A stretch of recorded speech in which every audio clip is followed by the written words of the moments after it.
அனைவருக்கும் வணக்கம். Welcome to world recipes. இன்றைக்கி நம்ம என்ன பார்க்க போகிறோம் அப்படின்னா, எக்கை வச்சு பண்ணக்கூடிய ஒரு சிம்பிளான டிஷ் தான் பண்ண போகிறோம். அதுதான் பிரெட் ஆம்லெட். அதுக்கு தேவை, நான் ஒரு வெங்காயம் எடுத்து நல்லா பொடி பொடியாக கட் பண்ணி எடுத்துருக்கிறேன்.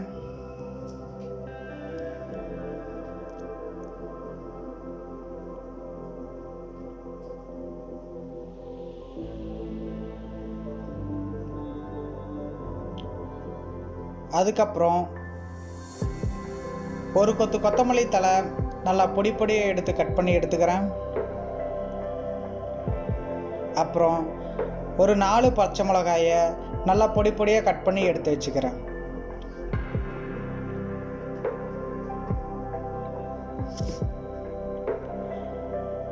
ஒரு பாத்திரத்தில் 3 முட்டை ஊற்றி, அந்த முட்டை நல்லா நுர வர்ற அளவுக்கு பீட் பண்ணி எடுத்துக்கிறேன்.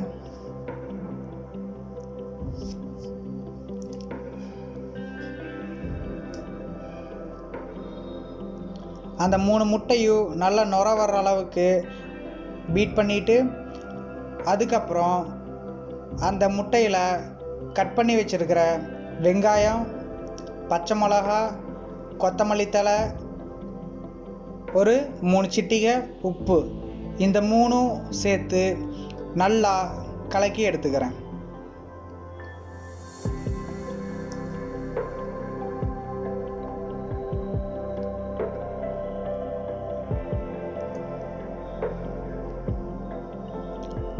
நல்லா கலக்கி எடுத்ததுக்கப்புறம்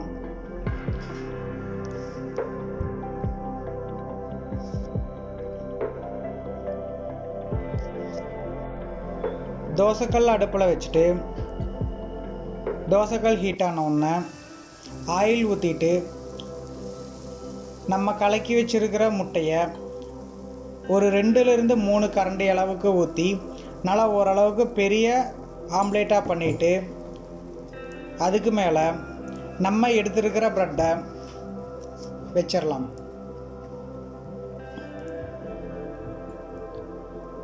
அதோட ஓரங்களையெல்லாம் அது மேலே நல்லா மூடி நல்லா கவர் பண்ணி, அதுக்கு முன்னாடி பின்னாடி நல்லா வெந்து வர அளவுக்கு அடுப்பை மிதமான தீயில வச்சு சமைச்சு எடுத்துக்கலாம். பாருங்கள், ஒரு சைடு நல்லா வெந்து வந்துருச்சு.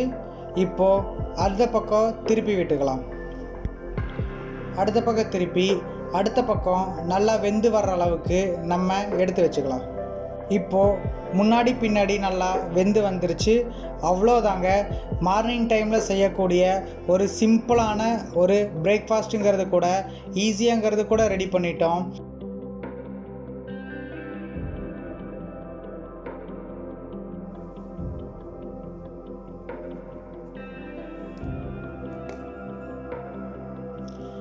இந்த டிஷ் உங்களுக்கு பிடிக்கும்னு நம்புகிறோம். மேலும் உங்களுக்கு ஏதாச்சும் ஒரு டிஷ் பண்ணணும் அப்படின்னா கமெண்ட் பாக்ஸில் கமெண்ட் பண்ணுங்கள். அதை நாங்கள் கூட எப்படி வீட்லேயே இருக்கிற பொருளை வச்சு ஈஸியாக ரெடி பண்ணுறது அப்படிங்கிறத கூட காட்டுறோம். எங்கள் சேனல் பிடிச்சிருந்து அப்படின்னா லைக் பண்ணுங்கள், ஷேர் பண்ணுங்கள், கமெண்ட் பண்ணுங்கள், மறக்காமல் சப்ஸ்கிரைப் பண்ணுங்கள். தேங்க்யூ.